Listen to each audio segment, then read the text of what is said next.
See, It was real hot. A little warm. Did you pick up the 40 minutes? we had some long conversation. Yeah.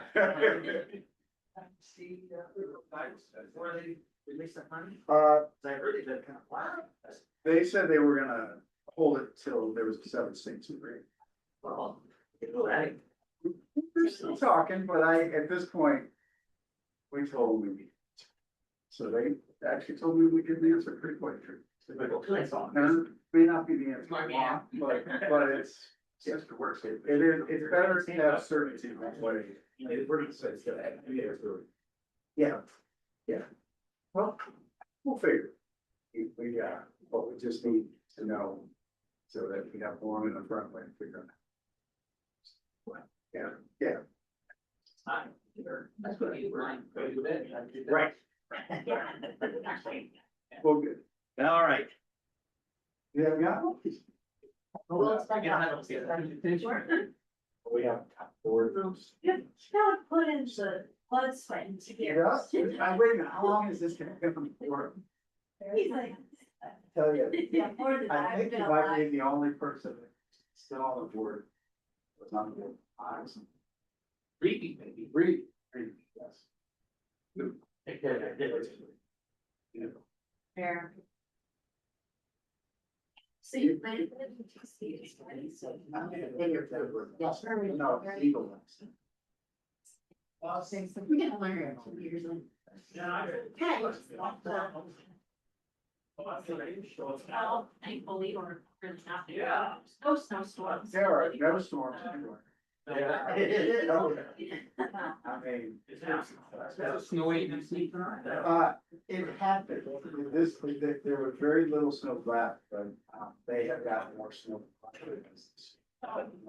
Record, yeah. So much moisture. Yeah, there you go. Yeah. It was actually beautiful weather days. Jeff, how are you? I'm good. I have some full pop hands. That's all right. Okay. Yeah. Yeah, right here. Melissa, what are you doing sitting right next to, I know, I gotta move computers down. Get a baseball bat, to control them. That would work. I know. We'll have to rethink this strategy.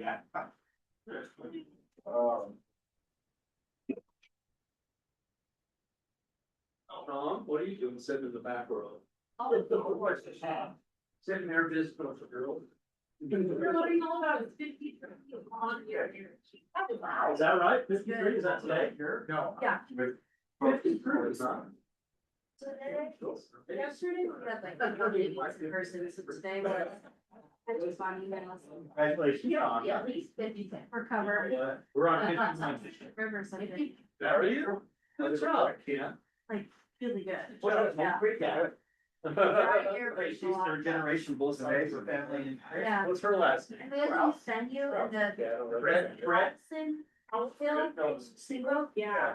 Or for graduate. Yeah. Great. Well, I admire anybody that thinks that magic 50 more gonna, I don't know, just snuck up. You write us the bigger question. Lindsay. I never thought I was gonna get it. You're my wife. Be Well, great. my parents were all 49 several months when my dad died, so they didn't make it 50. Yeah, you got dire outlook from Ian from Andy Rossi. Oh, Andy Rossi, I was like, I heard you. it's like a. I am about to hit. Yeah. It shows Oh, we are this year. possible draft, Yeah. how bad it is. It's like, okay. And I got married late and we had kids late. That's not a. Oh, you will. I'm taking like 14 or something. There's no, 15. He's just in the middle of it. I'm just in the middle of it. I'm still living up here. I don't remember. Nice. How are you doing? Okay, what are you? Good. So is this one of my staff Chair, I'm here. Is this good? 4:02, by the way. Okay. What's that? That's the hat.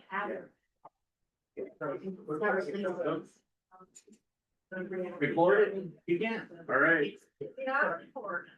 We are recording. How many? All right. Andy Mueller.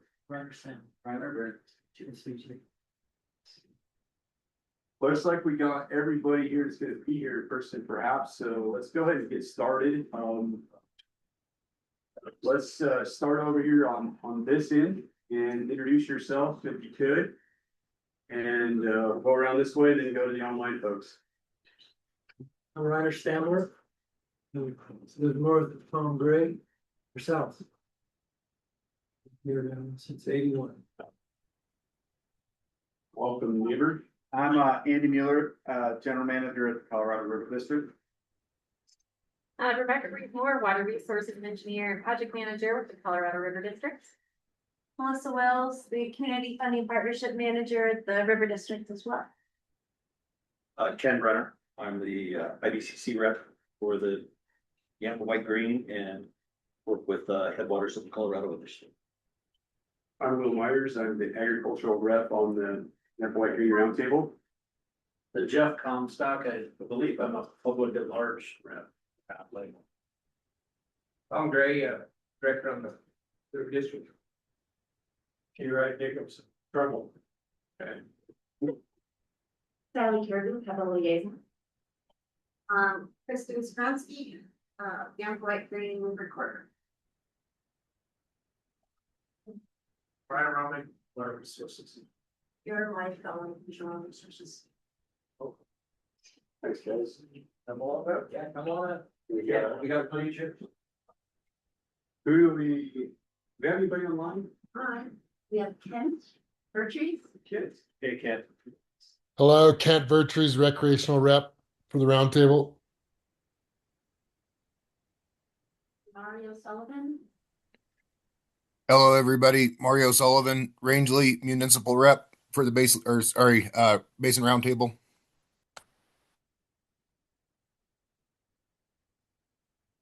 All online. William? Okay.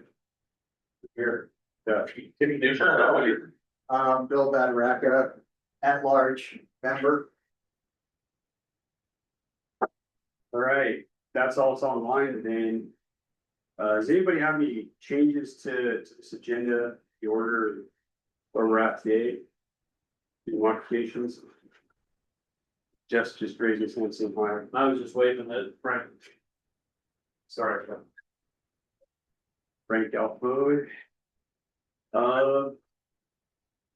Anybody have any changes or they reviewed the January 14th minutes?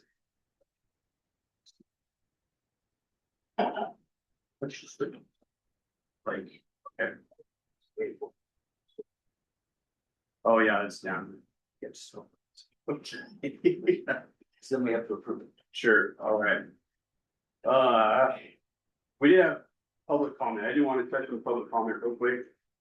During the roundtable meeting, you're gonna see a letter from Jackie Brown, kind of discussing her concerns with us at the Big River Committee, having, discussions that might be more appropriate for the whole roundtable, and that's kind of her concern. I'll let her speak for herself at the roundtable, but I just want to acknowledge it that, I spoke with her and a few other people, and I think it's somewhat valid that, I know everybody can make this meeting, so we need to maybe do a better job of having some better discussions at the roundtable meeting, and I'll take some responsibility for not getting the agenda out and participating in the executive committee meeting. But other than that, we'll let that be said at the roundtable meeting. So tonight, or this afternoon, we got quite a few important topics to go through and some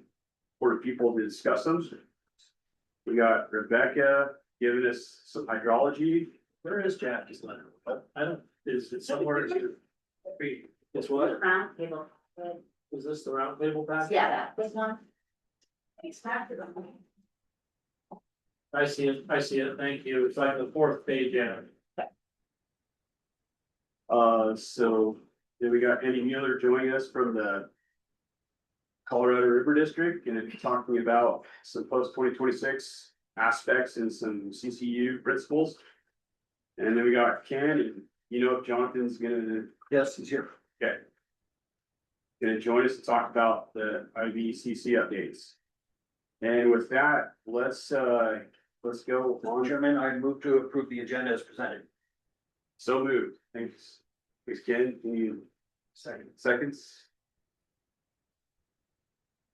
I'll second. Mark, second. All those in favor?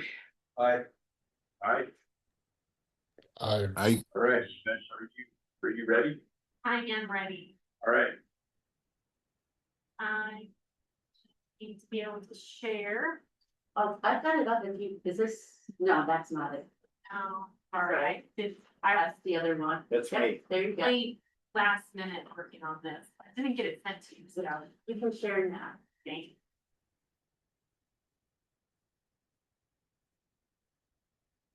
All right, well, I'm gonna keep this pretty brief, because I know a lot of you guys were at our State of the Rivers the past couple of nights, and thank you so much to those of you who were able to join us for those meetings, and there were much deeper dives into hydrology of both of those, so I don't wanna go into too much, labor this too much. I think we all know that we're just facing a really, really dry hydrology this year.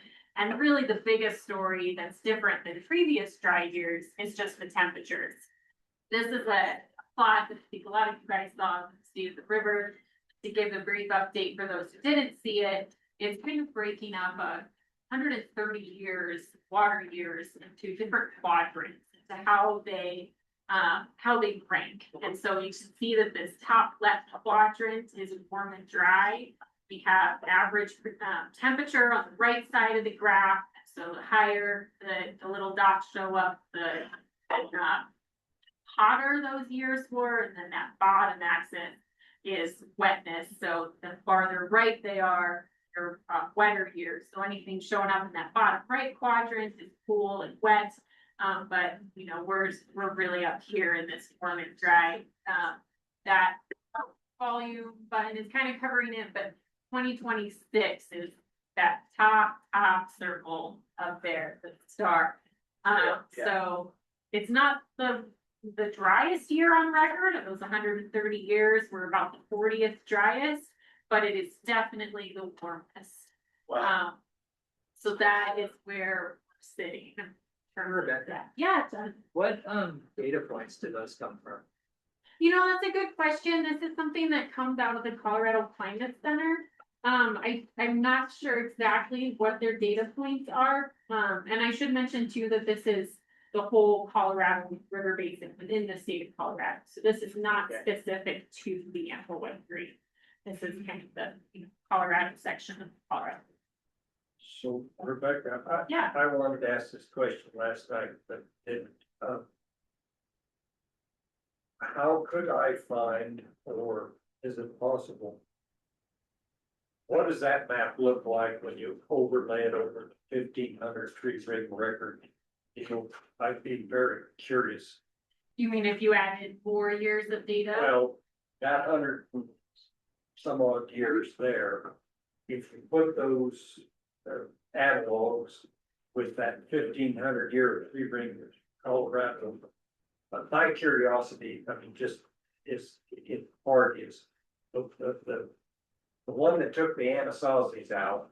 I'd really like to know how that sets in this. And the reason I say this is, and I believe it was, can't remember if it was 17 and 18 or 12 and 13. But I remember saying that we saw the antelope with wettest of those 15 years and back to back, I mean, within back to back years, we saw the wettest of 1,500 years and we saw the driest of 1,500 years. And for me, that was just a wow moment. I mean, that you would even see one of those as something, but to see them in your own lifetime back to back. And I have a picture of a sunbeam, I called it Lake Yampa, from Maybell to the just above the Sunbeam Bridge on the Yampa was the entire lake, all the oxbows, it was just a sheet, it was all a lake. And then the next year, the thing was just a ribbon. And I've got those pictures, I actually took pictures of them, so it was like blue. But I'm curious as to what that would look like against the 1,500, so. That's a really good question. If anybody knows how I can find that or where I can look for it. You know, Andy, did that with the, Upper Yampa. Okay. We used that, we were trying to determine how firm our storage was, whether we needed to do, you know, if we had repeated big years releases, could we refill? And so we looked at all those tree ring data and we found 2 events, both about 3 years in duration, where that was a case. But overall, we're probably worse now than we've been at any time, because it's been, what, 26 years now, over 20 years of drier than unusually Well, dry. that's what Coon told me when I was on the board. We're going into the end of this drought and I started at it. And so I'm either at the end of the 25-year drought or I'm in the middle of the 50. Yeah. Well, that's a good one to figure out. Yeah, Yeah. that's Which something one's that, we talked to the, Colorado Climate Center, so that's a question that we can ask them to see if they've looked at any of those farther back records. I mean, obviously, the records that they're showing here is just the available data. Yeah. Be a little bit of comparing to apples to oranges, but that's something that we can look at. Sorry. Right? Sorry for the rapid trail, but. No. Andy will be here later. Ask him about it. He knows worked on that. And Will was talking about bringing in, the climatologist too, so, right? Yeah, I was telling Jonathan and Ken, I was like, be interested to be a climatologist in here Yeah, to kind of talk about that, explain it. Hey, enjoy that stuff. Speaking of warming, Free time. I'm trying to have somebody turn it down here. It's like, is anybody else like really hot? Yeah. Trying to mimic the basin. Yeah, Well, we got a solar game here. we're doing that on purpose. Empty. Similarly, I think some of these were shown the past couple nights, but just to give us a snapshot of what our snow water equivalent is looking like. Back in January, I talked about how our snow water equivalent was really low, but our precipitation was fairly around average, just because of those warm temperatures. We were seeing more of our precipitation falling as rain instead of snow. Unfortunately, things have gone downhill since January. We're sitting at about 100% precipitation, for 90 or so back in January. We have fallen now to 82%. We're kind of hovering in that red zone, for the overall basin, and, our snow water equivalent is at 67%. And that has dropped in all of the basins except for the white. It's a little bit higher, but the white's looking pretty rough. And as you can see in that black line on our snow water equivalent graph, that's the 2026 year, it's in the white territory, which means that we're setting new records. We're creating a new minimum line, which is never a good thing. I plotted 2 other years on there. Those 2 green lines that hover right above that minimum red line are 2012 and 2002. So of course, if we're setting new records, we're below those previous existing years, but I thought it was just interesting to see that, even for the point we are, right now, we could have a year that's, even worse than those 2 kind of record breaking years here in the basin. So, Was 2012 was the peak? yeah, They so look it's right weird. So 2012 was the year that peaked first. So that's kind of that first bump. And then it created that new minimum line for the whole spring with a pretty early run up. And then 2002 had a later peak. And so in the later season was actually better than 20. But both, of course, pretty dire years. So no good news there, unfortunately. And I'm not gonna go into the basin by basin specific, snow water equivalents, but I do have those in my slides. If you're interested in looking at those later, I'll send them to Sally. But, I don't normally show this plot, in the spring, just because it is a little bit complex and difficult to understand, but we learned something recently about these, which was really interesting, and I wanted to share with all of you guys. Oh, you guys can't see my pointer. Oh, no, you can't. Okay. So just to give an overview, I always have to retrain myself on what this means, but this is essentially the water supply forecast. And we're looking at the water supply forecast for Yampa River at Deer Lodge Park. And so basically what's happening is the Colorado Basin River Forecast Center, or the CBRC, every year in the spring puts out a water supply forecast every month for what they anticipate, we're gonna get for a total water supply. And you can see this first pink line, on the far left portion, that's the January forecast. And it has a pretty wide band of what they think it might be, because there's a lot of uncertainty in January. That next pink line is February. You can see it narrows because they have more certainty on what it could be. And then that last pink vertical line is March. Didn't narrow a whole lot, but you can see that band narrows as we get further into the spring because they have more certainty on what the water supply forecast may be. At the higher end of that line is kind of the maximum, you know, maybe not so probable, but the maximum we could see. And that middle part is the median, probably most likely, and the lower is, you know, the minimum. And what we learned recently in talking with the CBRFC about this and hearing from NOAA, what they're predicting, the next few months, NOAA's predicting that we're going to have below average precipitation. They're not expecting it to get any better. They're anticipating 40 to 50% of average precipitation in the next few months. However, when the CBRFC does these water supply forecasts to look at the water supply, they're assuming that we're going to get an average precipitation. They're not calculating in what NOAA is saying as, hey, you're probably only going to get 50% of your average precip in the next few months. They're assuming we're going to get an average amount, which means that this water supply forecast is only going to decrease unless we have more precipitation than NOAA is forecasting. So thought that was interesting, and also just more bad news, unfortunately, but worth understanding when you're looking at these water supply. And very similarly, you know, we're looking at the same story for both for the Yampa and the White River. They're forecasted in the same ways. And as we can see with both the Yampa and the White, you know, that minimum level that's not as probable but could happen, falling at our minimum water supply forecast from 1977. So again, we don't know where it's going to fall, but it's probably going to be less than what's shown as average on this spot, or most probable. And then just to briefly touch on, I know Andy's going to talk more about Big River stuff, but the 24-month study from Lake Powell, you know, if we're looking at a big basin-wide forecast, is also looking pretty dire. That green line on this graph is the most probable water levels for Lake Powell over the next 24 months. And you can see following that line all the way across, we're passing a few different lines, which is, you know, those horizontal lines, which is never good. You know, we're expecting to cross that lower elevation balancing tier, the 35-25, which is one of those protected, you know, water levels. Crossing that this spring, if the forecast holds true. And then the really dire one that's, you know, causing a lot of concern, of course, is that minimum power pool we've talked about quite a bit in these meetings. That 3490 water level is projected to be crossed later this month, or sorry, later this year in November. So, Yeah. Yeah. Can I just ask a question?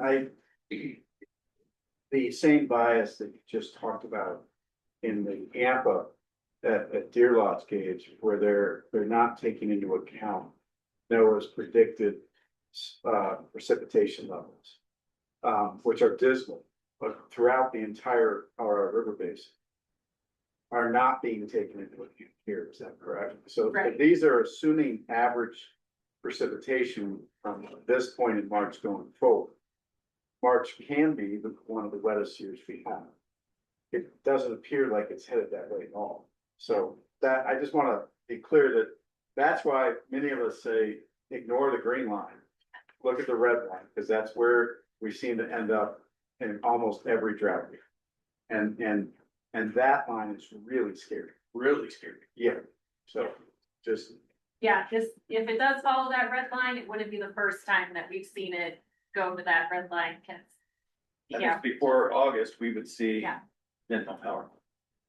yeah, And the one thing I would point out, what this doesn't have in it, is when the Bureau takes out T-Wright's Oxbow, because they release all the, no, I don't mean to make light of that T-Wright, but when they when they do the DROA, which I was meeting with the acting commissioner this week in DC. They will be releasing at least 500,000 acre feet as quickly as they can under the ROD.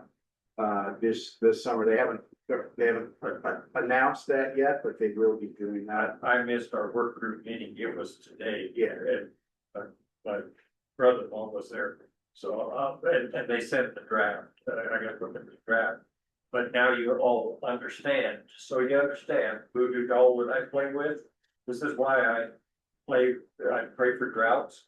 So if you want things to change, you gotta deal with things. There you go. So in order to save the power pool production, which looks like we're gonna, on this, if it follows the red line, comes as soon as August. They'll release water out of Flaming Gorge, a little bit out of Blue Mesa. They will also reduce the releases out of Holland. And they were hoping to avoid that.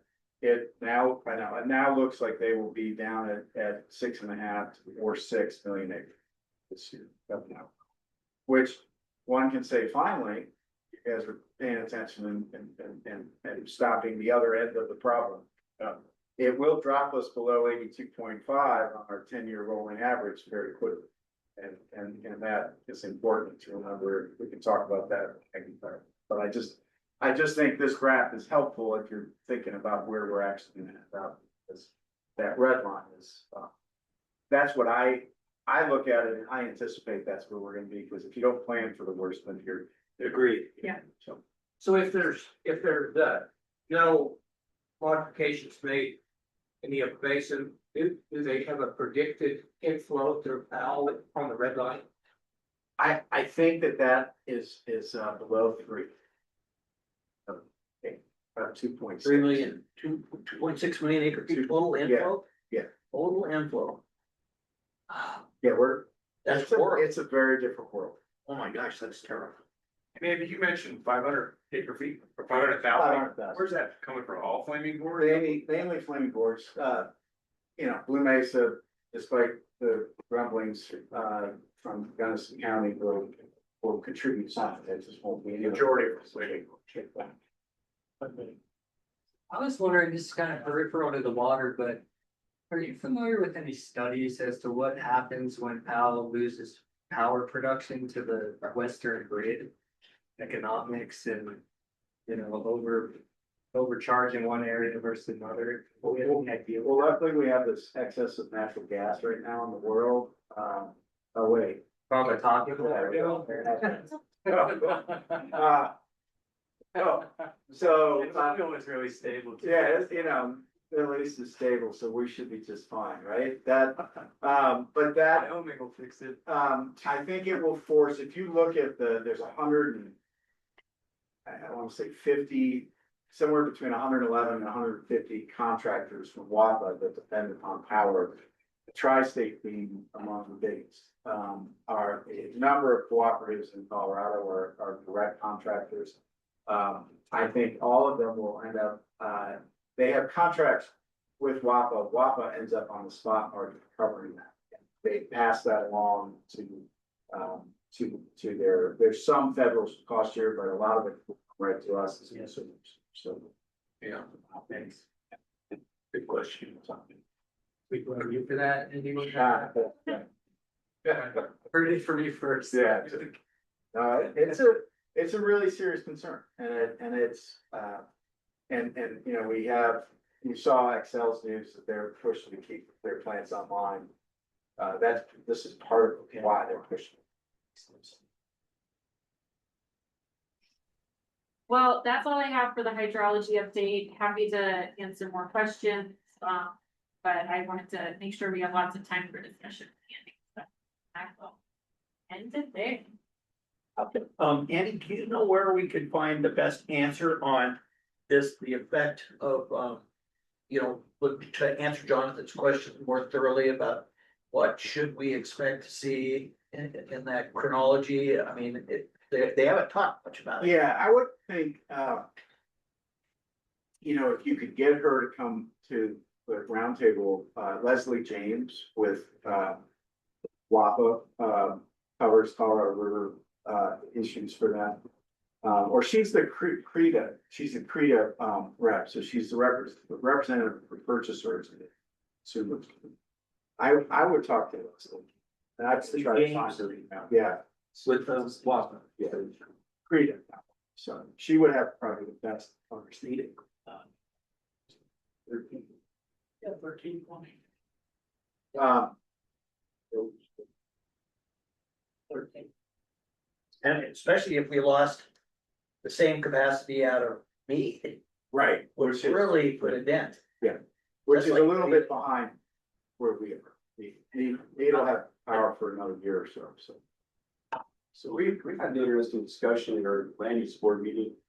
It's where the Craig station was gonna replace some of their power generation with, was it like jet engines? Yeah, natural gas fired jet Right. engines, yeah. And we were like very perplexed at how many it actually took to replace like one station. What was it? It was like, they were saying Well, six up. 8. Yeah, I mean, roughly one pack of engines, 6 to 8 jet engines will produce 300 megawatts.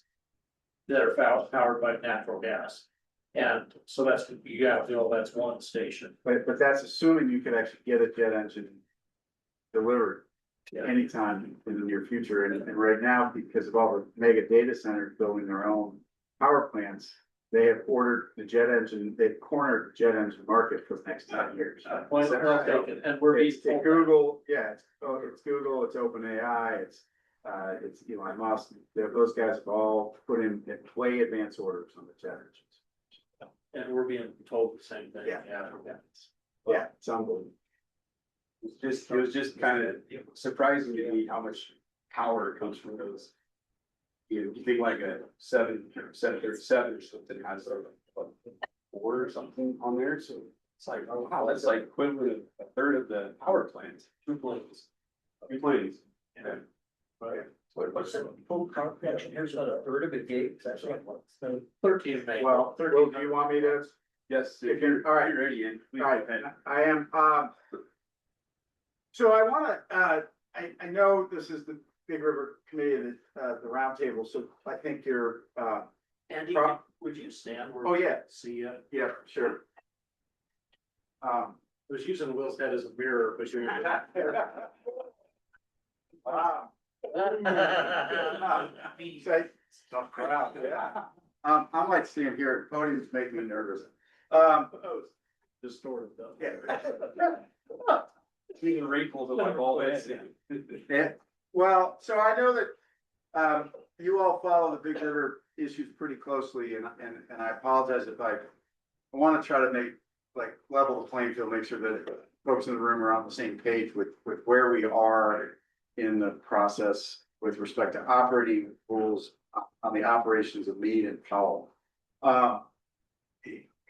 Number one, it's the need for coordinated operations of those reservoirs was created in 1968 by the Colorado River Storage Project, or Colorado River Projects Act, which authorized, among other things, the Central Arizona Project.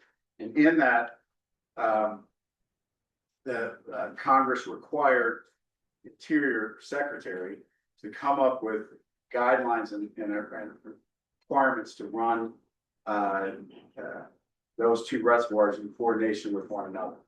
The fear at the time was that we were going to hoard all the water up in Powell and not release it down to Mead for their use. That was the lower basin's concern. Remember, that was right about the time that Powell was coming online. Glen Canyon Dam was just being finished. It was going to be filled. They said, hey, let's get these rules. The Interior Department did in fact put the long range operating criteria in place in the early 70s on their own. They did consult with the states, but they did it. And the key here is under that act, if anybody's really interested in some good reading, that act is actually a really good, it's a bit of a historic approach to a piece of legislation. I just, as an aside, remember they authorized CAP, they authorized a number of projects in Western Colorado Because Wayne Aspinall was the chairman of the House Appropriations Committee, or Interior Committee, and said, you aren't getting over this unless you give us a product. They knew at the time, says this in the legislation, that when those projects are all up and running, consuming the water that they're entitled to consume under those acts, they will exceed the carrying capacity of the Colorado River by about 2 million acre feet a year. 1968, we got that right. Because guess what? We have exceeded the carrying capacity of the river. And the whole thing was back then, they were going to import water into the basin. And so our senators, As the solution. to that, right? That's fine, we're gonna import water. And in order to get it passed through the legislature, there was a whole section of the act about importation of water and studying importation. And at the last minute, the Great Lakes senators held up passage of the act and said, we're not voting for this unless you put a moratorium on federal spending for a minimum of 10 years on anything to do with importation. So no studies, no actual projects, nothing. Just hold it down. Well, during that time period, they went and figured out how to get a compact on the Great Lakes. So no one's allowed to export water out of the Great Lakes Basin. So, kind of remember like the yin and the yang of politics.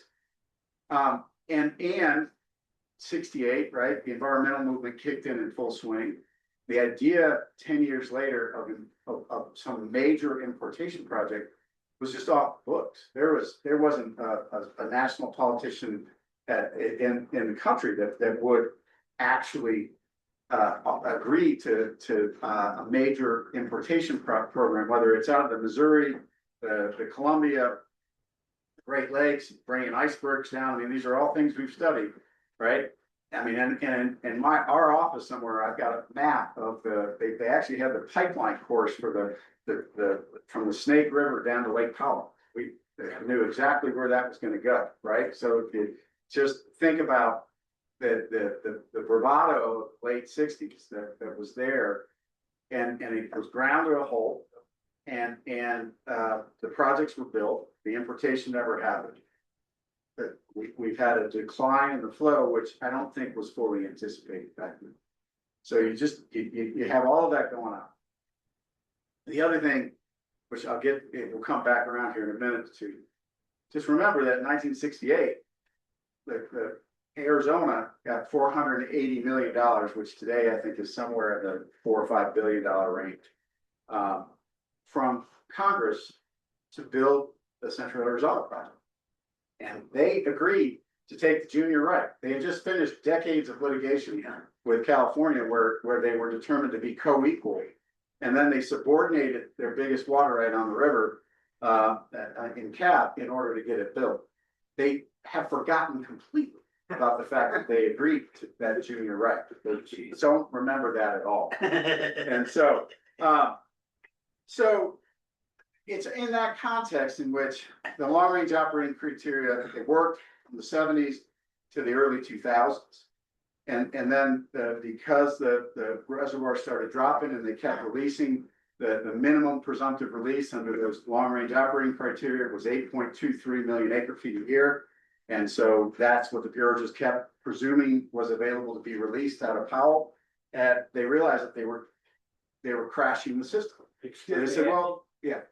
Rebecca, could you put up that slide in your presentation that articulates everything in the time frame? Because when Andy's talking about this, we saw that last night. And that's, you described this set of guidelines that Andy's talking about. And that was really enlightening for me to see it and effects on this river. I apologize. That's all right. It'll help. Yeah. And that's a really important because then, the crisis developed, right? So they figured out how to get California. Bennett Rayleigh stepped in with Gail Norton, a couple Coloradans, hammered California, got them to agree to reduce their uses. They were just as one state, they were over 5.3 million acre feet a year in their consumptive use. So they reduced that down to their allotment, and their allotment under they don't have a compact. They got that allotment through the Supreme Court of 4.4 million. So they got their uses down. they said, well, that's not enough, so let's turn and let's look at, some short-term operating guidelines, 20 years. And so that's where the 2007 operating guidelines came from, right? That's it. Yeah, so you can see this precipitous decline, right, at 2000. You know, back here in the 70s, as we were just seeing Meade get finished and start, or I'm sorry, Powell get finished and start to be filled. You just see the total storage going way up, right? And the 70s were an incredibly wet period, other than this weird year of 77. But that 70s and 80s got wet, right? Had a little bit of drop down. But here in the 2000s, they just saw the system crashing. Said, okay, we need new guidelines. 2007, the guidelines came in. They were a Band-Aid. They turned out not to anticipate the worst hydrology. And this is something that has been a pattern throughout the Colorado River system, right? Back in 22, we divided 16.5 million acre feet plus whatever the Mexican treaty obligation was going to be. And we said, well, I'm sure it'll all work out, right? And it was wrong. It was an incredibly wet period of time. So then we did the mistake here in the 07 guidelines. There were people in 07 who said these guidelines will never work. The river is crashing. And it happened to be scientists who don't maybe communicate all that well, or it's easy to ignore because it's a politically hard decision to make. But that's what happened. So we made a few agreements, and I think, Rebecca, don't we have another slide? And I don't know if this is the one that T. Wright was talking about. We actually have one with all the different agreements in a time frame. Oh, yeah, I think that. Yeah, but that's okay. But so we, if you think about it, there's the DCP that were basically negotiated in 2018, the drought contingency plans, and they were negotiated in 2018 and enacted by Congress in 2019. They were supposed to take care of it. We had the supplemental environmental impact statement that allowed the Bureau to reduce the releases out of Powell below 7 million acre feet. That was in 21 or 22, right? So all of these interim actions are trying to figure out how to respond, but they're chasing the hydrology the whole time. So here's our opportunity. That we knew these guidelines passed in 07 were going to hopefully cover the next 20 years. So it's our chance to actually be proactive and say, hey, we're going to anticipate the right hydrology. And a few years back, we actually heard the what's called CADS West. There's a guy named Jim Prairie. If anybody's ever met him, he runs all of the graphs we see on the Colorado River, those Yeti graphs, the ones, the red, green. Those guys are pumping those things out every month. They do a great job. Super intelligent people. Jim Prairie, a couple of years back, said, my God, we keep getting it wrong. We keep, I'm not the one who first said follow the red line. He did. He said, that's where we are. We keep getting this wrong. We need better science. We need to understand this, and we need to plan for this. Both under the current administration and the Biden administration, he was told to quit talking about that, because it's too hard to talk about the world that doesn't have enough water. And about the time he was told that, I was up on a stage in Salt Lake City with Tom Buchatsky from Arizona. And I said, hey, should we be planning for a 9 to 11 million acre foot river somewhere in there? Where, remember, the river was planned to be 17.5 to 20 million, somewhere in there in the 20s. It actually has produced, and over the last 100 years, up to about 2006, it produced about 15.9 million acre feet actually.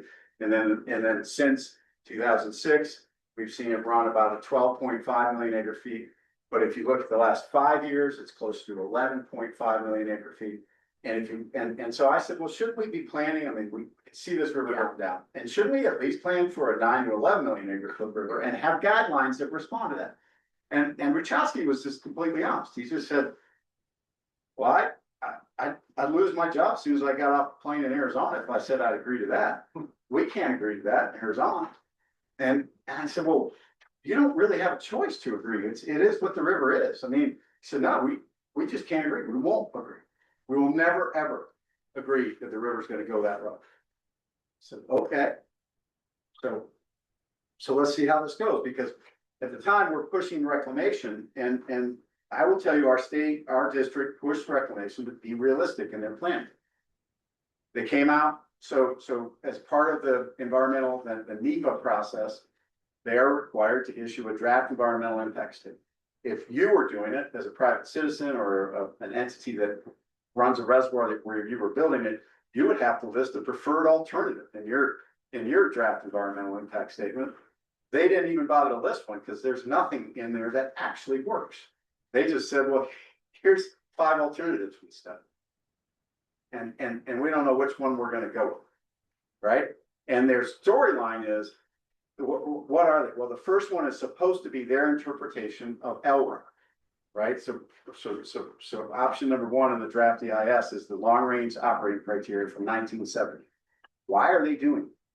Because the 2007 guidelines said, if we don't adopt new guidelines, it defaults back to the 07 guidelines. It defaults back to the LROC guidelines. So the LROC, what are those? Well, that's the presumptive release of 8.23. So how do you think those fared under today's hydraulic? They failed in every respect, right? So they put it in there to show, oh, we can't do that.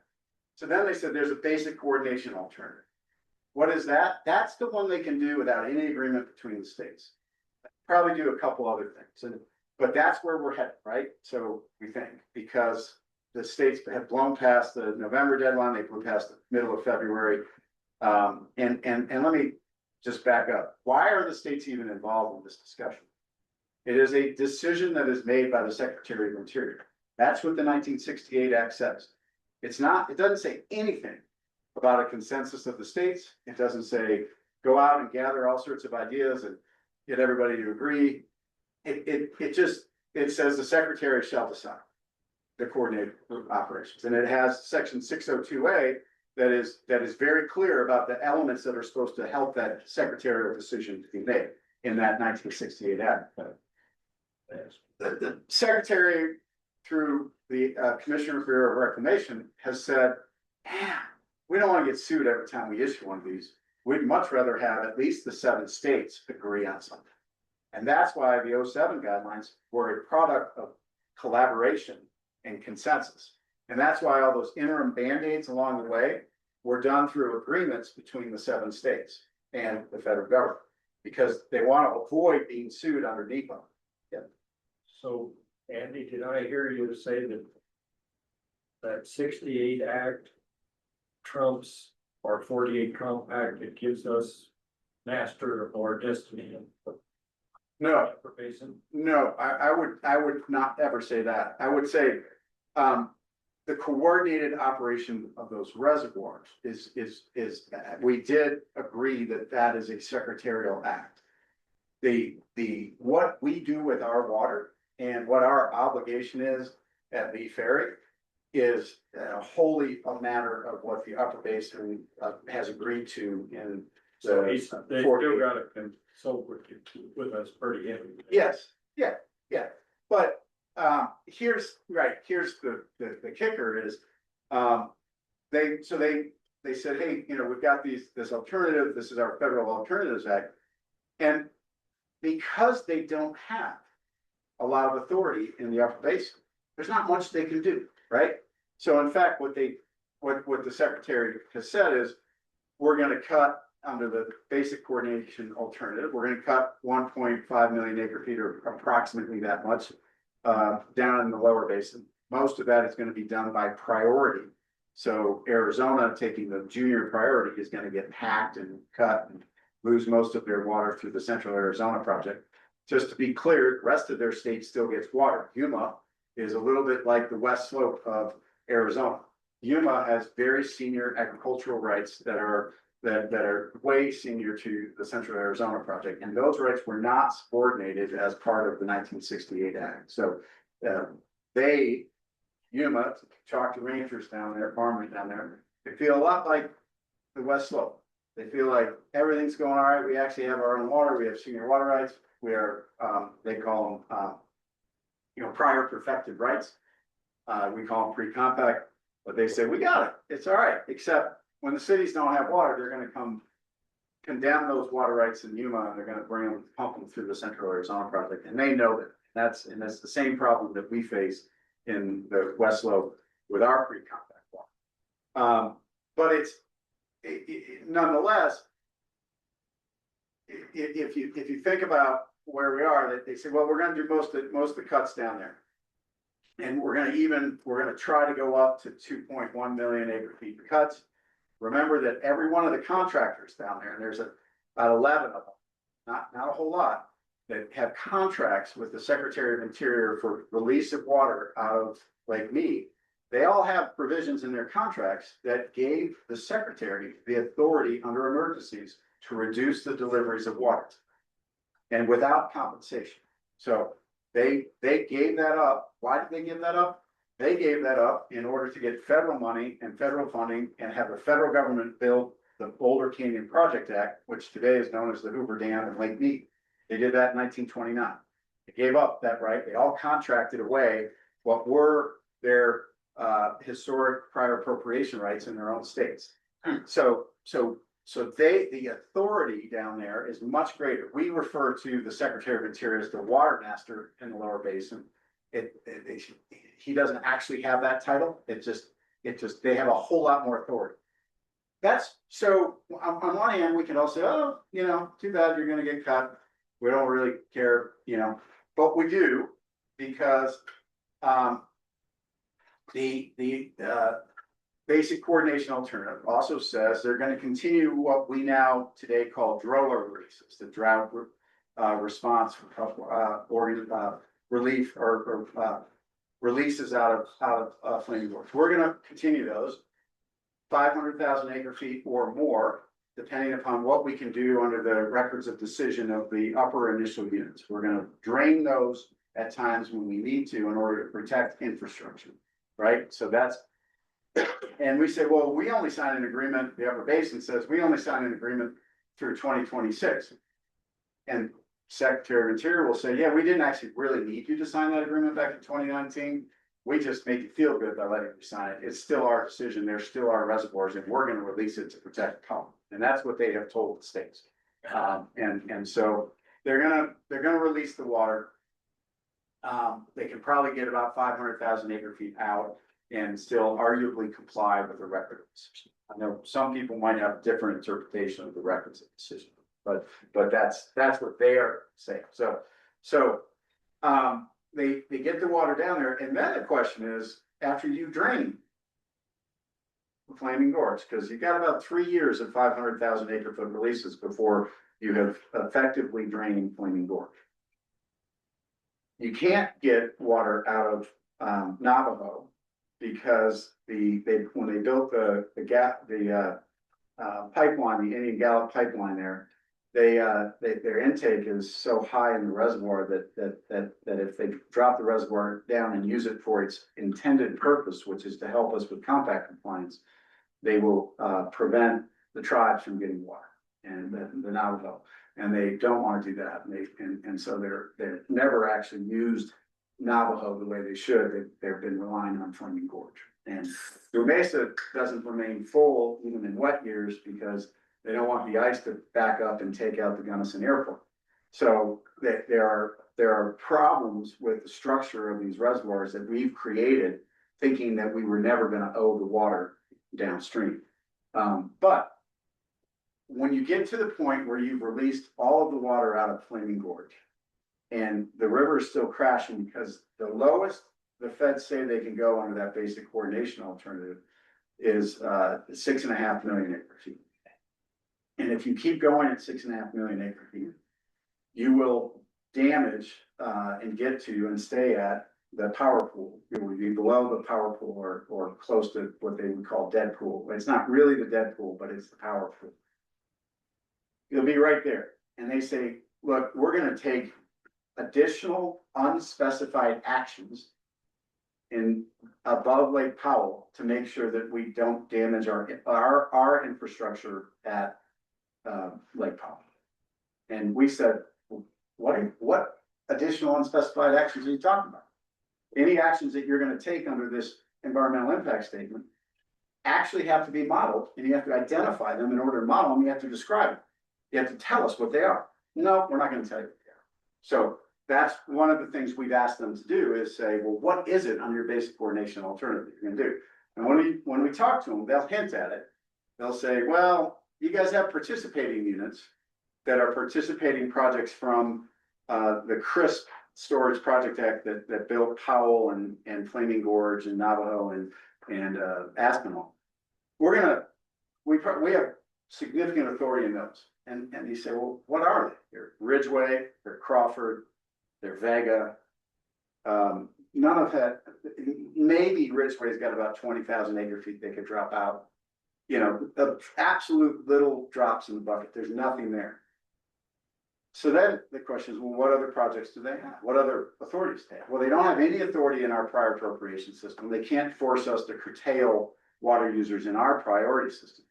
But they have federal projects that are owned and run by the United States government, oftentimes contracted out. This may be one of the times that the folks in the Yampa are happy that in the white are happy that you didn't get any of the federal largesse from the 1950s, right?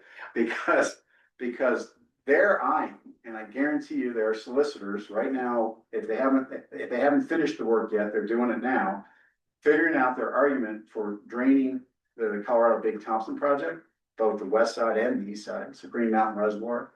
Root Eye Reservoir is part of the Frying Pan, Arkansas. That's the most junior major transcontinental diversion. There's McPhee down in the southwest that doesn't have a lot of water in it right now because of the drought, but won't ever have water in it again if they continue down this process, right? But they haven't said that. They haven't talked about what that is, and they certainly haven't analyzed the socioeconomic and environmental impacts of these actions. And so our argument is, you guys aren't following NEPA. You have to identify these actions with specificity, and you have to tell us what they are.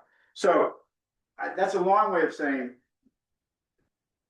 the federal alternative, maybe in the first couple of years, looks good from the Upper Basin perspective because they can't come up and do too much.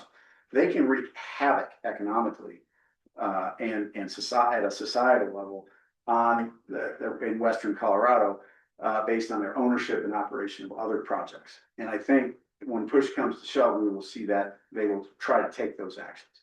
And we happen to have an administration that is more than willing to take decisive actions right now. So it's a little different than some of the other ones that we've seen in the past. One of the things I just want to back up on it, you know, under NEPA, you're supposed to, under any federal action that has to be analyzed under NEPA, you have to say, well, what is the purpose and need of that action? And the purpose and need of this action, they list 5 things, none of which are bring demands into balance with supply in the river. That's exactly what their sole purpose and need should be for these guidelines. That's it. Just bring the demands in balance with the supply. Yeah. Under any hydrologic scenario. If it's a 20 million acre foot river, let us know how it's going to operate. If it's a 9 million acre foot river, let us know how that's going to operate. Do it. Do what you're supposed to do. You know, show us how the river will be balanced. They don't do that. So we, you know, they're the closest they get is to say we want to provide predictability for water supply. And when they say that, they don't mean up here. They mean below the Glen Canyon Gate. They want to try to provide predictability for the lower basin. That's it. So just keep that in mind. The other thing, so under the other 3 alternatives, there's some portion of a conservation pool by the upper basin in Lake Powell. We're going to store water from conserved consumptive use, demand management. You know, New Mexico calls it a strategic water reserve. There's all sorts of names you can call it, and none of them good. But you pay people to conserve water, and you shepherd it out of our state through Utah and into Lake Powell, and you do that from all the upper basin states. And that our state and the other upper basin states, a year and 2 months ago, actually said, yeah, we're willing to do that. We're willing to try to do that. We'll agree to put up to 200 acre feet of water in a conservation pool from activities. We'd like to see, you know, you model that, and we'd like to have you factor that in if it's part of the solution. Well, the three alternatives go up to 500,000 acre foot a year annually, so between 200 and 500,000 acres. Remember System Conservation Pilot Program that was supposed to be studying some of the concepts behind this? That System Conservation Pilot Program, I think at its max, paid people to conserve 68,000 acre feet of water. So nowhere near the volume that you would need. It would be a huge hit to the economy of the upper basin and potentially western Colorado if a program like that was stood up. They don't anywhere in, and so there are three alternatives that call for this conserved consumptive use pool, conservation pool. In none of the alternatives do they identify or study the impacts of those conservation pools. So they say where that water is going to come from and what it's going to do environmentally or economically, socioeconomically to the communities from which that water is supposed to be exported. Again, our read of NEPA is that that's a failure of their to meet the standards under NEPA. They haven't actually complied with it because they say, well, we're gonna count on doing this in this alternative, but we have no idea what it's going to do up above us. And that I think is a huge failure by them. Andy, you were just speaking with the acting Bureau of Reclamation commissioner. Yeah. And how does he respond to that just fundamental supply and demand balancing conversation? Again, they're unable to answer that. That's not that's not my pay grade. I'm unable to discuss that. The political sensitivities are too big.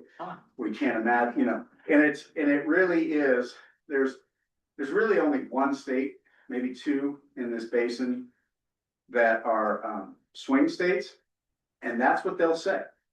Well, we got to figure out how to help those swing states. They're not talking about Colorado. No. They're not talking about Wyoming and Utah. It's Arizona and Nevada, right? Because both political parties are after that. Why did Biden's administration that acknowledged that the river was actually crashing also passed the CHIPS Act that funded the Taiwan semiconductor plant north of Phoenix on a 2,000 acre campus, 2,000 acres of industrial, high technology, important defense related activities going in above Phoenix with no water supply. And they expanded the one in the southern end down by Ridge Road. Yeah, so the politics, again, just like they did in 1922, just like they did in 07, just like they are today, if you're looking for the why, it's the politics, right? It's not the environment, in many ways, it is the money because politics is money, but that's really what they're doing.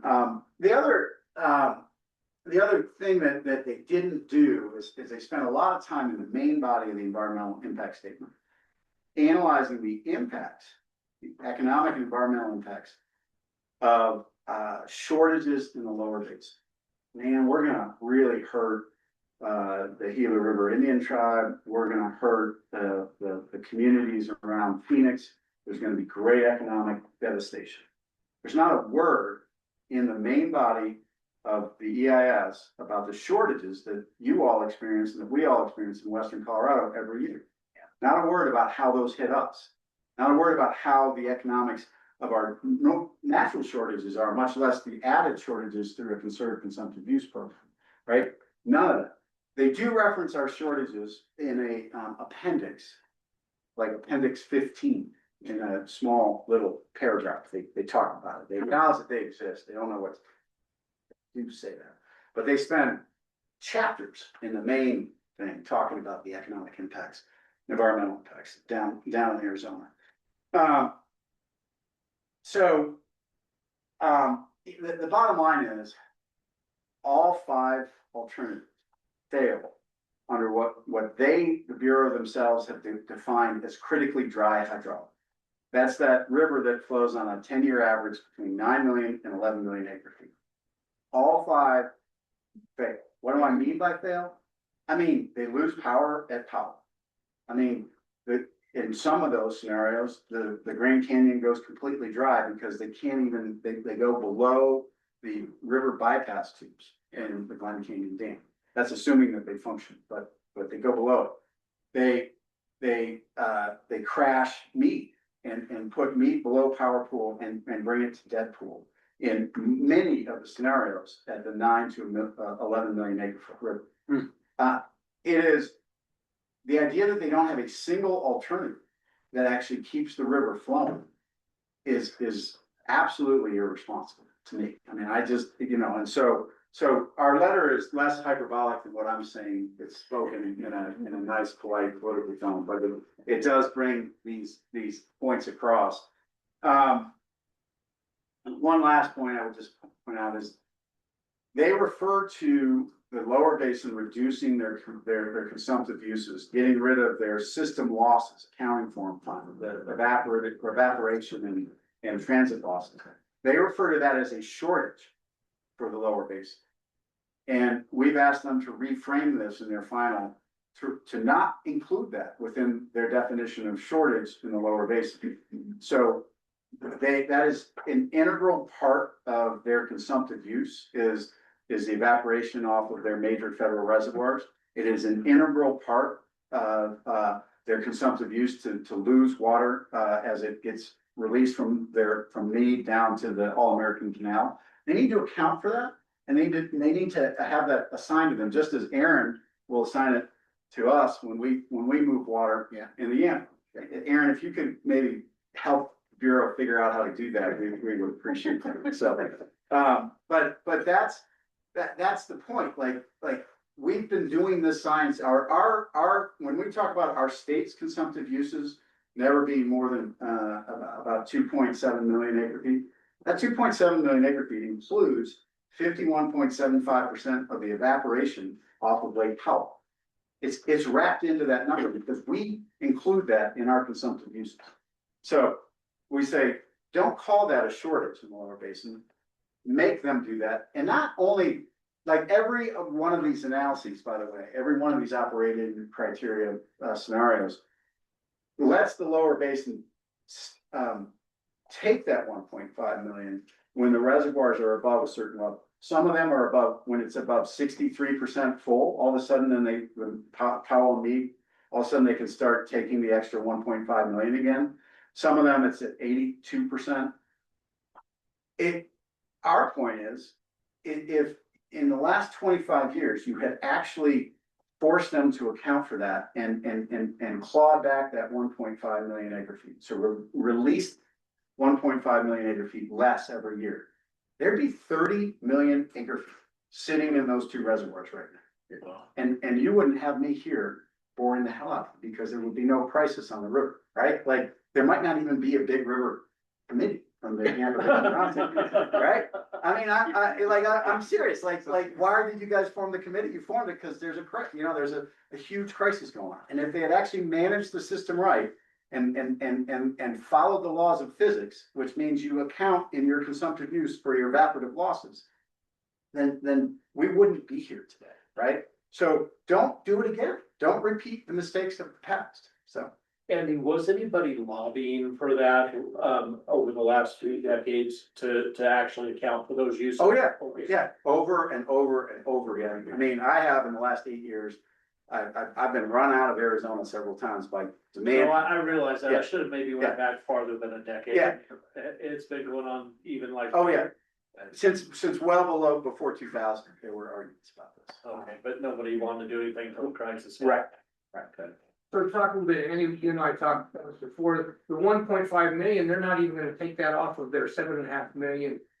That's Right. a lot allocated, they're taking it off of 9, so Right. how is it even a reduction? It's not even a reduction, and we're saying take it off of 7.5. Yeah. Yeah, no, that's, so Tom is, you were on the lower basin tour, right? That we went on, and so we were down there and here's, I mean, embedded in the lower basin at the Boulder Canyon office of the Bureau of Reclamation are a bunch of people who crunch numbers for a living and determine what the flows are and the releases out of Lake Mead and out of the Hoover Dam. And they lent us one of those people. They were short on public communication staff for reclamation that day, so they gave us this woman who I don't think they should have let out. Talked to us, and she said to a bus full of Coloradans, well, you guys just have to face it. Every single year, you have to release 9 million acre feet out of the Glen Canyon Dam because we're entitled to it down here. 9 million acre feet. That's what the Bureau's own staff who operates the reservoirs thinks, right? That's not in the law anywhere. And when we asked her where she was getting that, how did she understand the laws to apply? There was no legal basis. It was just, well, no, that's all of our rights and our consumption. So you have to meet it. And we're seniors, so we get whatever we want. That's what it means. Oh. That's their concept. And she did speak in terms of we, even though she worked for the federal government, not the state of California or the state of Arizona. So, Wow. So this, what you're describing with the NEPA process, and it sounds like it's so filled with inaccuracies and, you know, just like a lot of missed oversights on things. The litigation is gonna be out of control. Is that gonna matter at all, or are they playing so loose with this that it's just, it's gonna happen, it's emergency? So this was put in, you know, the federal government released this in January. But in order for the federal government to release a 1,400-page document, that means that they had to have the main body of it written in government time in June, right? And then they filled in all the backstory to get it to where they released it finally in January. In June, they thought the 7 states were going to come to an agreement of some sort. And what they said was, we're going to release a draft EIS, this is back in June. The then acting secretary for water and science said, look, we're going to release this draft EIS and it's going to have our government alternatives, but then it's going to have all other alternatives that will include elements of what we think are going to end up in the final deal. So we will have analyzed everything the states can think of, and then we'll just pluck them from that for the final preferred alternative. In the final EIS, we'll have those pieces already analyzed. So that's why it's so miserable. That's why, because they thought there was going to be an agreement by the 7 states. And they're really surprised there's not, right? Yeah. So and frankly, this is maybe where it comes to is I want to point out that Arizona and California, well, let me ask, like, why would we ever want to reach an agreement with these folks that requires some kind of a conservation pool? Why did our state agree to that, to put that on the table? Yeah. And I can tell you though, there's a good reason, because we need to compromise on some level, because they're saying, look, at 82.5 and definitely at 75 million over 10, you guys are violating the compact, says the lower basin. Our state will defend it and say we have all sorts of interesting legal arguments as to. We shall not cause. We have a shall not cause argument, which pretty sure 9 folks in black robes in DC are not going to agree with that argument. To be upfront. So I don't know, I'm not one of them, but just meant friend. So the point being, we've got a lot of arguments, but what we really need and why we should be willing to compromise is we need a waiver of compact claims for the length of the agreement for at least 20 years, so that we don't get sued when the hydrology drops. Why? Because Supreme Court litigation is going to last 10 to 15 years.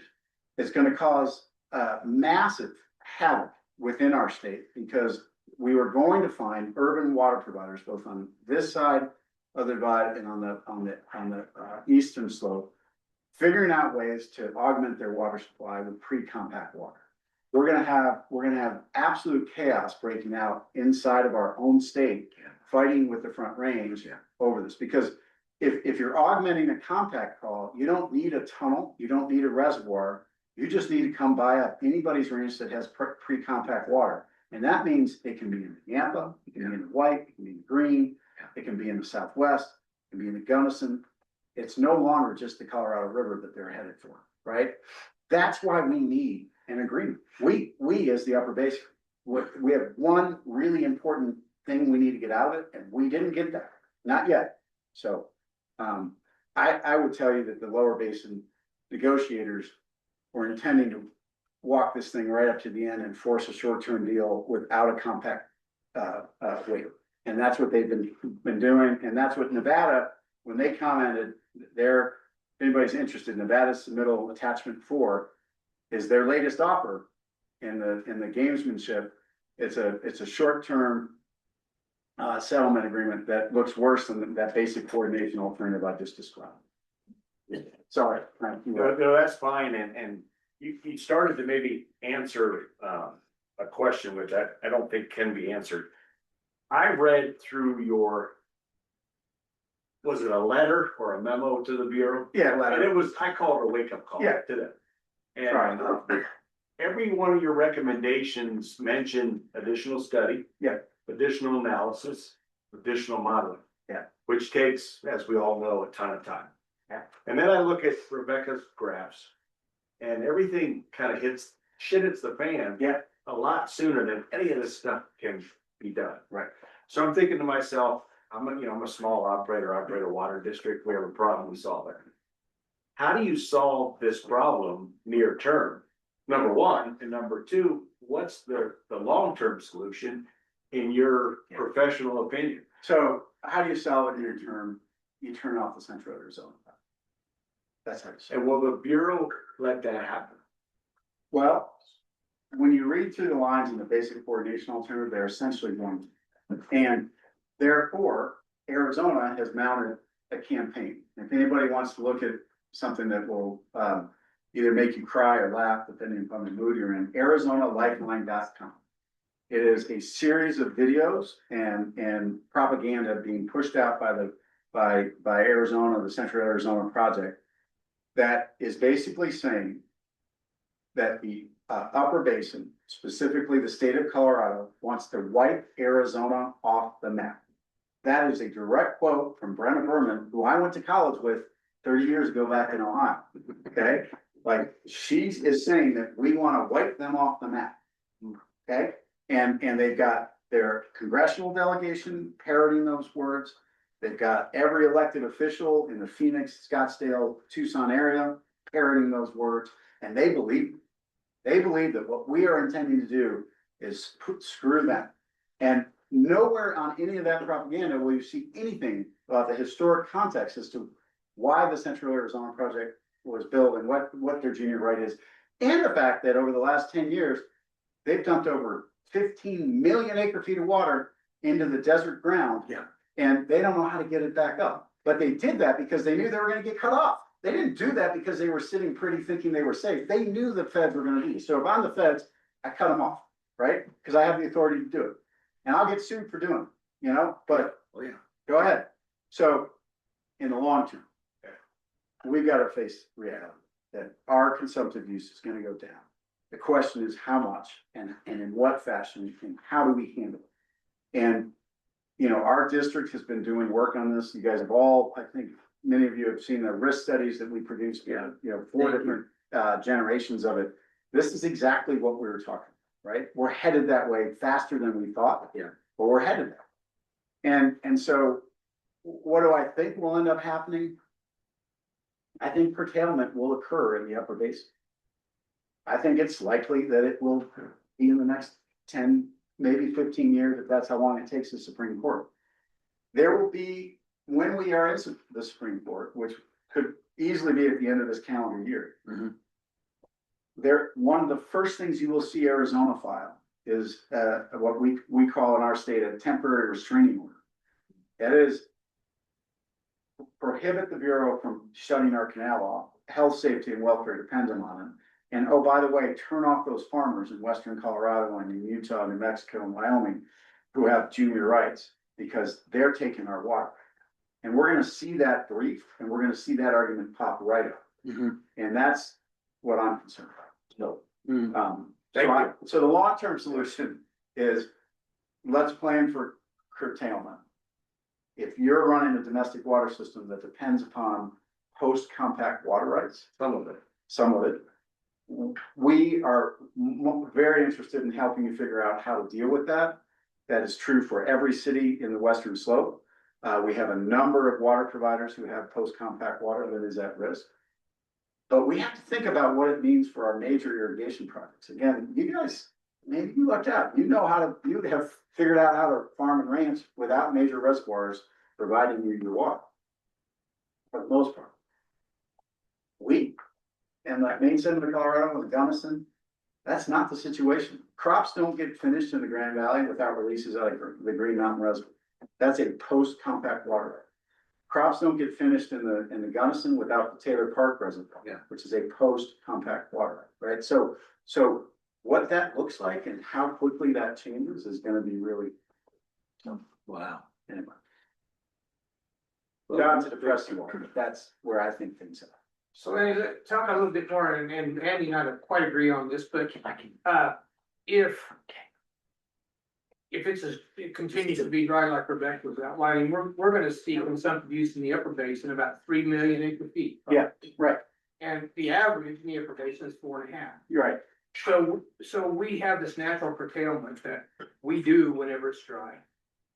And so if you add that, if it is 3 million and the lower basin agrees this year, they don't agree, but if the reclamation want to reduce to 6 or 6.5, then you're 9.5 foot, now, Mexico, you're about a 9.5 million acre foot river. We can survive, maybe not this year, but averagely we can survive with that, but we just can't seem to get credit for the natural curtailment that we already do. They're saying you gotta make some cuts. Right. And we all know that we do uncompensated cuts. Yeah. We understand that we make those cuts. Tom's right. Weirdly enough, our technical group, when studying the consumptive use, the way the government measures it, right? So this is one of the key pieces of this is that consumptive use is what a crop evapotranspirates off the field minus the precipitation that occurs during that period of time. So that's what they consider consumptive use. And when you look at our consumptive use numbers, not our diversion rates, but our consumptive use numbers, when it's really dry out, there's less precipitation, and therefore there's greater river consumptive use. And it flies in the face of your lived reality because you've got half of our ditches are turned off, right? And where our junior rights are all gone already in the tributaries, at least, if not the main stems. And we're seeing less water go out under our fields, but our fields are consuming a greater percentage of the water that actually hits them. And that's the rub. And I won't say that the science is completely right, Tom. I just think that there's some difference. And the other weird thing about measuring our consumptive use in the upper basin, which tends to be significant, at least in the main stem of the Colorado, is that our transbasin reservoirs. So when you look at the Granby system, the Three Lake system in Granby, you look at Dillon Reservoir, right, 250,000 acre feet. It doesn't get counted as consumptive use under the Bureau's calculations the year it gets stored, even though they take it out of the system, because it is still sitting in the Colorado River Basin. For some reason, the reclamation doesn't consider that as consumptive use that year. So this year, right before I came here, I got a call from Alan Salazar, the head of Denver Water. And he said they're putting drought restrictions in and they're going to be draining their reservoirs this year. They are calling for us to do our Shoshone call relaxation down for about 2 months in March and through May. And they're going to pump as much as they can into the reservoirs, and then they're going to drain those things down. But when they move that water through their tunnels, it increases the consumptive use for that year in the state of Colorado, because it is being moved out of the Colorado River Basin. And that's a lot of water for when it's moved. And the same thing with Granby. We'll see Granby get drawn way down this year because of the way this is working. And so, And Andy, Why are they doing this? Possession is 9/10 of the law. Yeah, why do they get to do it? Why do they? Don't mean, they're moving the water because they want to make damn sure it's on their side. That's right, that's right, they're gonna keep it, and if it's, here's been my question, so if a curtailment is based upon, our failure to meet the obligation at Lee Ferry over the last 10 years, then it is the consumptive use or storage of water that has occurred during those last 10 years that is vulnerable. In fact, we've looked at this and said, if you stored your water within the last 10 years, we could see our state, Aaron, you shouldn't listen to this. We could see our state saying it, under a curtailment order, it needs to be released and shepherded to the state line. Because that's we're being curtailed partially because of your diversion of that water during this period of time. That opens our reservoir. Even if it's pre-compact storage. Well, there's very little of that. Okay. So that's, I mean, but there's some, But post is really the vast majority of the story. So, you know, when you're looking at some reservoirs here in the end, those are all post compact, right? Oh, yeah.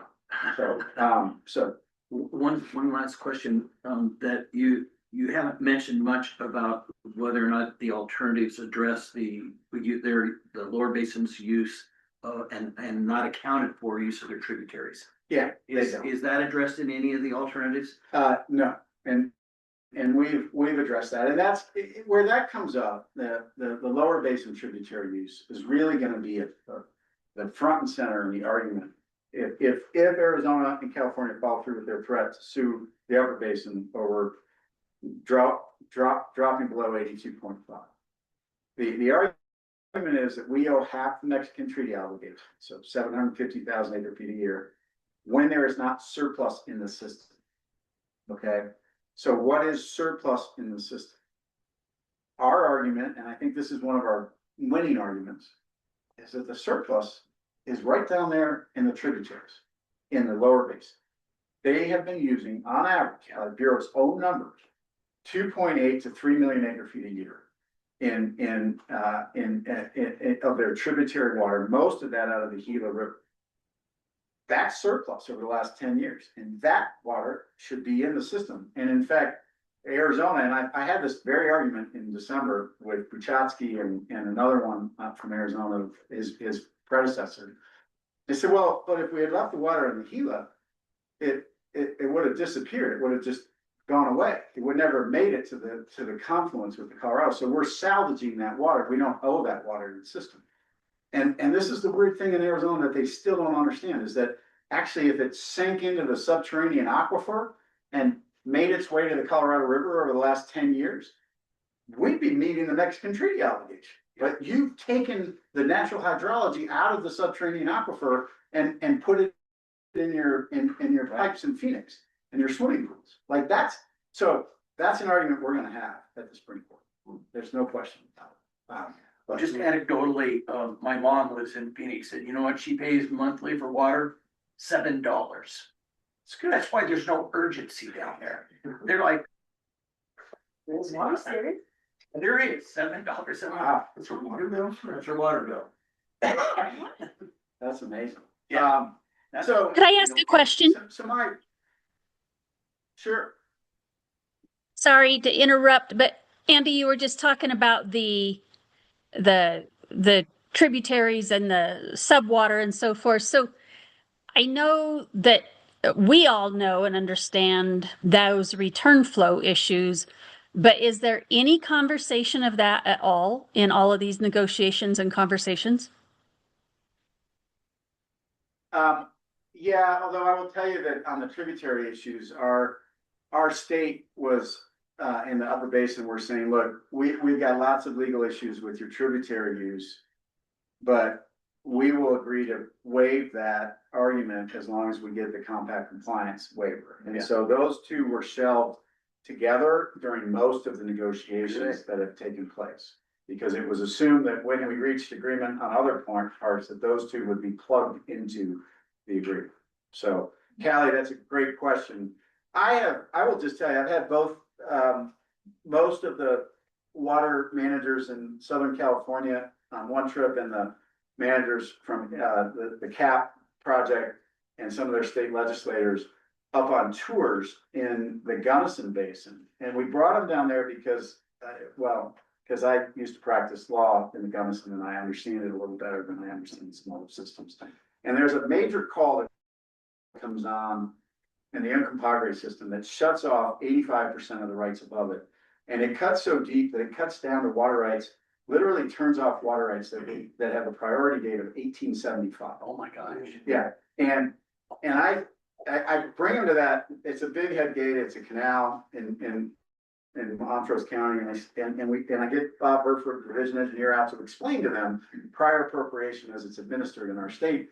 And the Arizona farmer guy from Pinal County says, well, okay, and we had Darius Jutton there, who's a farmer who gets cut off, and he said, well, Darius, you just turn your pump on then? And Darius was like, no. He's like, it's connected. The groundwater connected to the surface water. Yeah. Hello, like, I get to do They that. don't get that. They don't get that, and neither of those states got that. Like California's like, oh yeah, we figured that out recently. We have an act about that, you know. And yeah, it's so it really is like trying to educate them. It's really hard to explain, and I know that it shouldn't be, but we tried. So Andy, when I was doing water law in school, you know, less than 10 years ago, the case study book still said that the issues of groundwater are so occult and mysterious that they are beyond the purview of the courts. Right. Have they updated that, or are we still in black magic territory? No, most courts will get into. Our courts certainly get into groundwater. Well, put the ropes Yeah. on. Yeah. Well, there are times when I think it's a little more voodoo now than it's, Yeah. we have a bunch of hydrologists. No offense to the engineers in the room, but there are a bunch of engineers who claim they understand groundwater now, so. And they can do groundwater models and all that stuff, so. That's completely this would be where the problem is. You know, So magic. Andy, Magic, yeah. based on the crisis as described. Yeah. And I really appreciate the history lesson about the point that there was a thought for importation. Yeah. And I loved the Cadillac Desert book and all about Domini and all Yeah. those studies that went on. But the reality is, and I asked this question last night, but I get the short-term reality that we've got to solve. But given this frame, is there any ability to have adult conversation? And I'm not talking about icebergs, but I'm talking about desal to California to solve that so we can push water back up the system. I mean, so is there any ability to have adult conversation and solve our way out of this? Or are we just gonna knife fight and cut our each of this up? I think it's a really good term. I don't know if you've read the Water Knives book, but that was a book about fighting. No, I'm not, but Yeah, it's a futuristic view of what's gonna happen in the Colorado River system. So, I would say this, Governor Cox from Utah is a pretty practical guy, different than some others who are governors. He actually reached out to Newsom and said, let's sit down and talk about us in Utah paying to desal Southern Californians drinking water so that we continue to get water up in Utah. We don't get in a fight with you. Yeah. And so those conversations are going on. The question I have to, right, and it's something you've run into before.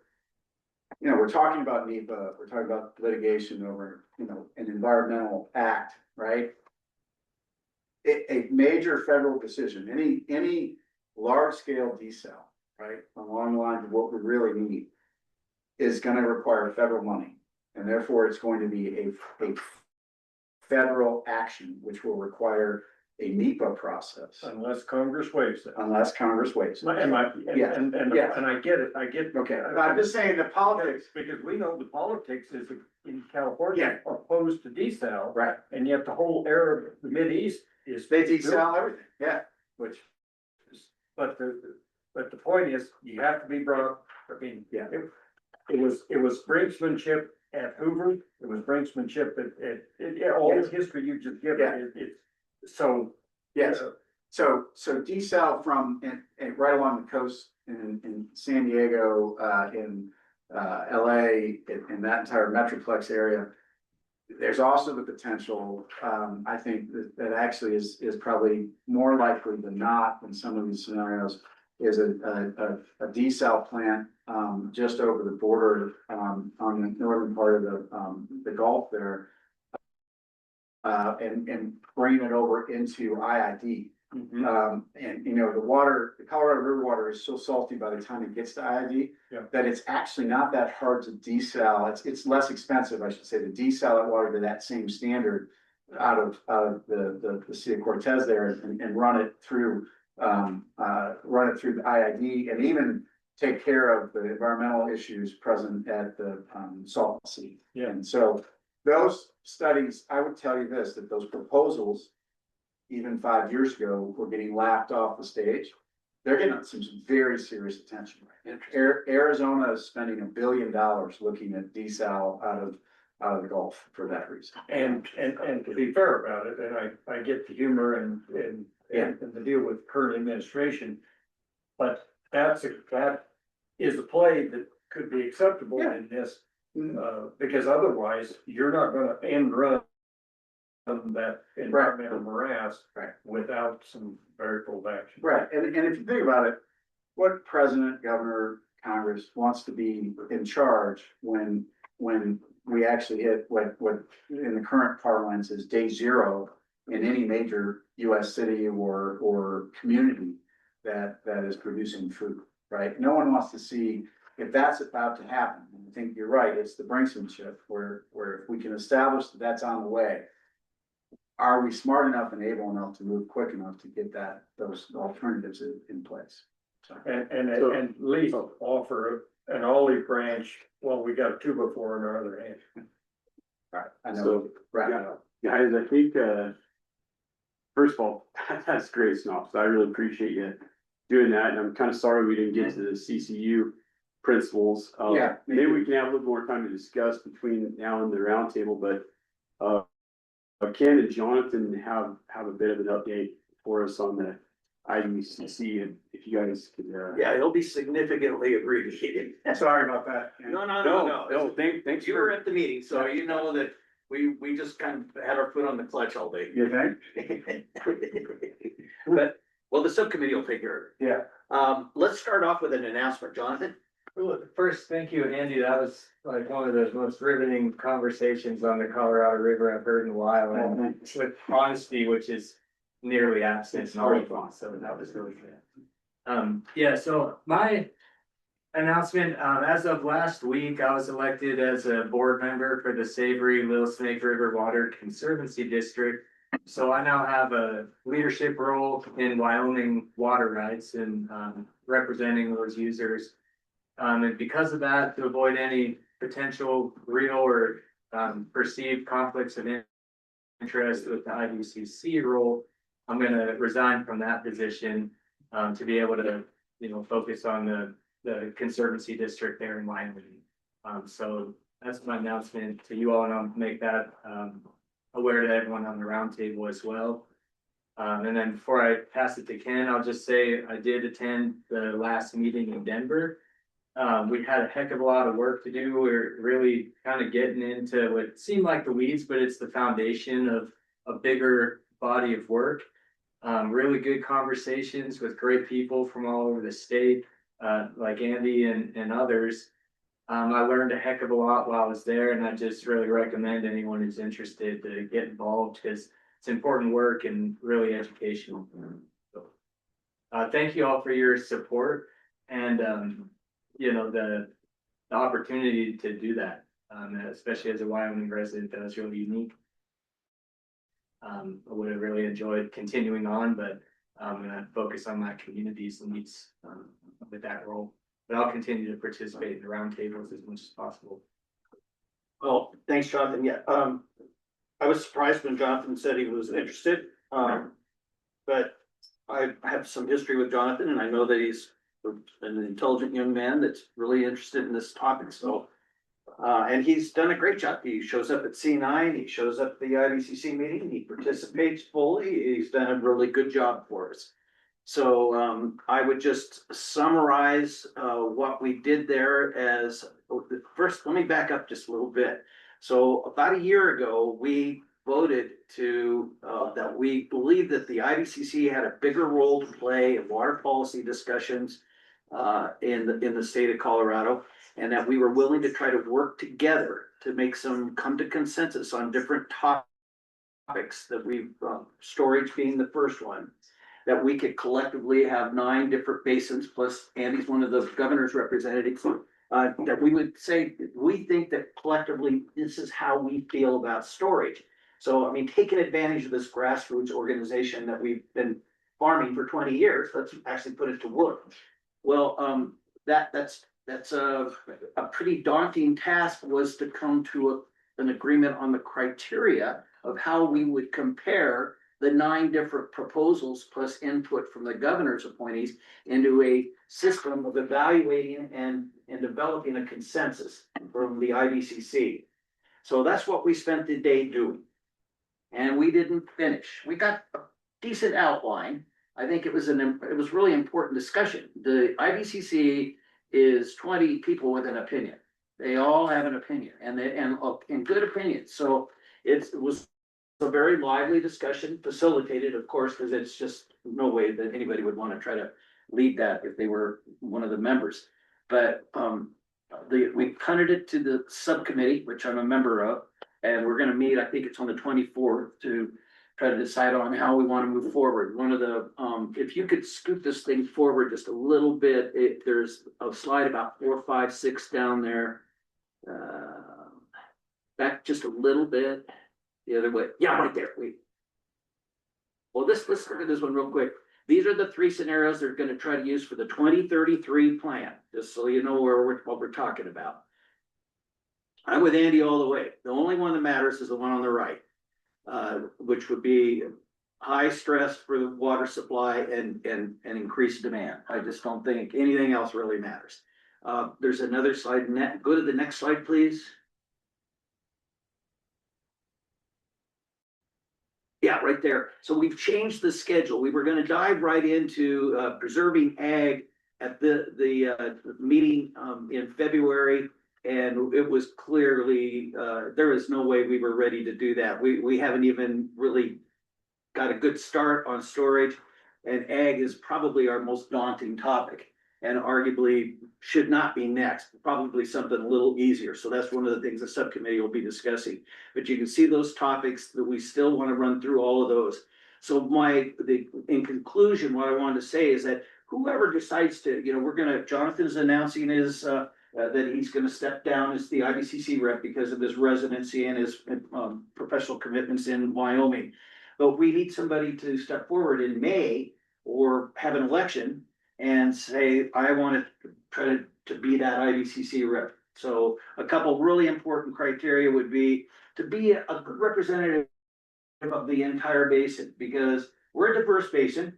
It's important to know that Rio Blanco County, Moffat County, and Route County are unique, but that we do have some really important common themes that we want to represent.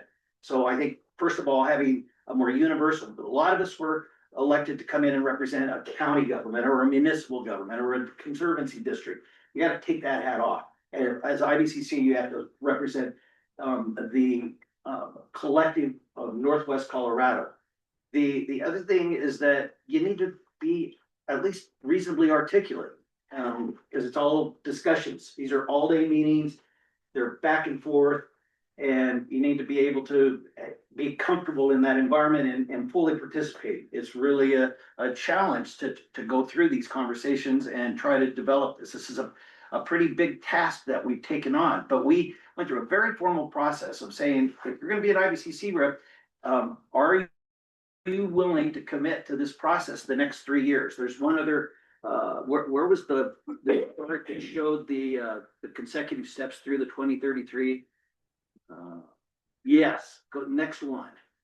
This describes just how we're taking these topics and running them back and forth between the roundtable and the IBCC and the Colorado Water Conservation Board.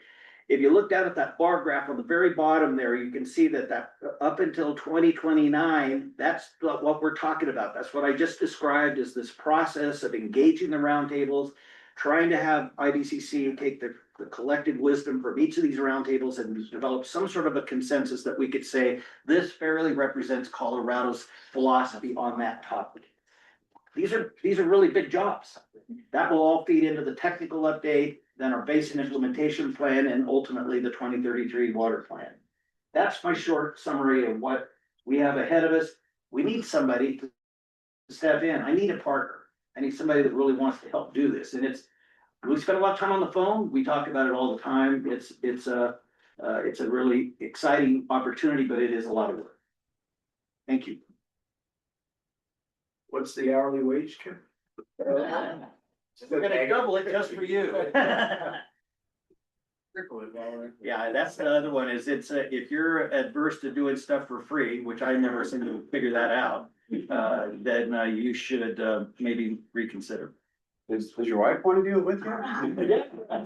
You bet you're married for like, what, 50? And you know why? Because you're gone. People ask me, well, that's the secret to 50 years, spend as little time together as possible. Got your own well and no. It's quality, not quantity. Oh, and that's what we have. Thanks, kid. I appreciate you doing so much with the little time you had and everything. So, I guess I'll do a slightly longer version tonight. yes, I'm planning on it. Next. No, I know. Time to eat. Excited to go over there. Don't help yourself. All right, well, next meeting is May 13th. Any other announcements? I see none. Let's adjourn, please. Motion adjourned. Move to adjourn. Okay, I'll second it. All in favor, aye. Yeah, sure, but I think we all learned. You right there. I like to practice. Yeah.